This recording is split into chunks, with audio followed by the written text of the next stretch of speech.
everybody. Welcome to Shit Happens, week number 238. I'm going to start it off. We're pretty casual, informal. Right? Why is that? My hair's messed up. Mine too. Yeah, so it's Sunday morning, early Sunday morning, and this is like the week of the move, right? Yeah, week of the move. We're here the Sunday before you're seeing this, so it's like you've traveled back in time. And but yet tomorrow we're moving. Yeah, tomorrow we're moving. Tomorrow. But we're here in the living room at the new Chiro World, and so here we are. We've been here yesterday, which would be 4 days ago than when you're watching this. Early this morning, I got here about 5 because I couldn't sleep because I was so stoked to get in here. So I sent these guys a message like bring me like a thermos of latte because I was a little tired. But here it is. This is the living room, reception room, much bigger. Wait till you see this on Monday. We got some stuff done. I mean, we got speakers hung. We got the fat heads hung, which are the things on the wall. What else do we do? Got the mirrors up, so you look all beautiful. We got these guys' mirrors up. We got to do ours yet. Got the office put away, or the doctor's office put away. Washer and dryer units working. Up in full swing. So now these guys are getting ready to go see some patients on a Sunday. I'm going to go put my room away. You know, because when it happens, it happens. So I think the biggest thing, I mean, before we go on to anything else, what else you got to say about the move? Well, as you guys have noticed, there's no music in the old office because we took the speakers and Dr. Mike and I basically ran a lot of wire yesterday. We had fun in the rafters. You wanted to crawl in the rafters. I did. Absolutely not. You guys are like the ceiling people. People above the tiles. Dum dum dum. Especially it says that people under the stairs. And fortunately, that when we hooked up all the speakers, they all worked Why? Yes. because it was done right the first time. Head on, buddy. So we did it right the first time. Mr. Speaker Wire. So I was the nerd wires. So you know, I think the big thing that you guys are going to see here, what you're going to love, is the openness that we've created. Yep. Obviously, the reception is bigger. Hallways much wider. Matter of fact, I'm looking down the hallway now, going, I could drive a car down that hallway. You could. There's a lot of open space, and there's going to be some cool stuff happening here. Yep. So, I mean, we got to talk about something controversial because this was brought to my attention that our shifts have dropped in viewership. Somebody told me that, yeah. And so we can't have that. No. And so here's for our friends on the East Coast. We'll be back with some stuff that'll make you watch us again. But let's do this now. The thing that's going crazy right now, and I think we need to do this, and I'm gonna let you kind of hit this because you're the vaccine expert. Oh yeah. Let's talk about this whole nutso ridiculousness of the measles. You mean the rash that people get and Yeah. a little fever? I have a question though about that. Did Ebola turn into measles now? Because all of a sudden, since measles came out, now Ebola is like.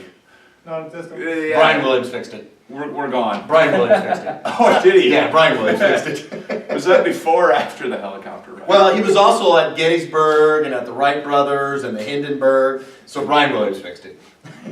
Yeah, right. So, Pricey, give us your take on what's up with this measles stuff. Now, before everybody gets to know, we're not going to be like, we're staying in the line of chiropractic, but I think this is a conversation that I get a lot. I got this yesterday when I was out and about, so I told somebody when I was getting keys made for the office, and they said, what is it for? And I was like, quit being nosy. No, I didn't say that. Actually, I went to one big box store, Home Depot. I had 5 employees walk by me. It was like, did you need anything? I said, I want some keys made. Okay, and they just kept going. And I was like, so the last guy, I said, can I help you? He says, you want some keys made? I said, I want some keys made. Okay, I'll be right back. And he just kept on going, went talking to another employee. And so I went over, I tapped on his shoulder, and he goes, can I help you? And I said, yeah. I said, you were going to come make keys? Yeah, I'm just finishing up with him. I was like, hey, don't worry about it. I said, what's the fastest way to get to Lowe's from here? He's, we'll cross the street. I said, so I just go out this door and I go across the street that way? And he goes, yeah. And I was like, I'm going to go across the street to Lowe's and get my keys made. And so I was making my keys. I wasn't. Bob was making my keys. He asked what we were doing. I said, I'm a chiropractor. And we opened up a new clinic. I need all these keys made because we got lots of doors in here. And he goes, and this is what's so funny, he goes, what's your take on the measles? I was like, before I answer that, what's your take on the measles? And he goes, I think it's just the drug companies trying to get more money. Oh. This is Bob at Lowe's. Thanks for making my keys, they were amazing. So what, Pricey? Well, I read an article actually by an MD yesterday, and basically she was stating. So for our friends on the East Coast, that would be a peer-reviewed, Yeah. evidence-based. There you go. evidence-based There you go. document. Incredible. But what she stated in there was, basically, like I said, it's a fever and rash, okay? So she wanted to state, okay, here's what it actually is.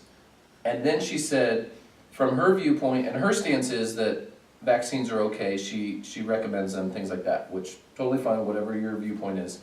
But what she said was this whole measles thing is so blown out of proportion and is so media and pharmaceutically driven, it's not logically driven at all. It's all emotional. And this is coming from someone on the opposite, I wouldn't want to say opposite side of us, but someone who probably looks at it from a completely different viewpoint as us. And her state was, this is completely media and, you know, money driven by the powers that be to blow this thing out of proportion, because she said logically, because of the way the disease is, or the, whatever you want to call it, it's not that big of a deal, is essentially, it boils down to what she was talking. What I think is interesting, and I've had this conversation, and I had this with Bob at Lowe's yesterday, who made my keys, thank you very much. He goes, and he said, we didn't vaccinate our kids because we didn't see the need for it. And I said, was that a decision you made based on what? And he goes, I went and read, and I just didn't see the need for it. He goes, and at their school, they've been told that the unvaccinated kids pose a harm to the vaccinated kids. And I said, what do you think about that? And he goes, this is what he said. This is, once again, Bob at Lowe's. He goes, well, if the stuff they inject in you is so good, what are they worried about my kids for? And I was like, I just smiled. I just sat there and I was like, you can't argue that. And then it was funny because you had this conversation my wife had with an ill-informed friend of Blake's. Yes, I said that. And he said, well, what about herd immunity? And your reply to that was, two people in the same room, why does one person get sick and the other one doesn't? And I brought this up to him. He goes, well, genetics. I go, genetics. So tell me about that superior person's genetics then. What happens if those same two people are in the room, the one who didn't get sick and the one who doesn't get sick? Now another disease process pops up, but he gets sick and he doesn't. Are his genetics for that one? He goes, well, yeah. And I said, that's the most illogical statement I've ever heard. What if they're identical twins? Ooh. And if genetics are so important, then why don't they measure that before they give the shots? Because if genes are important and you're giving somebody the exact same titer or milligrams of vaccine, however they do it. Interesting. Is that, I mean, are they just shooting? Just questions. Good questions. I think this is going to get our viewership back up. Yeah. So with that, do you have anything to say before we head out? I'm ready for this You week. guys We got are to go see stoned. people. So all I can say is, you guys, next week when you walk in here, I will say this: this is a vision that we've all had, and now it's happening. And just wait, because we're not making a ripple. We're making a big wave. Tsunami of chiropractic is coming. So with that, everybody, we'll see you next week.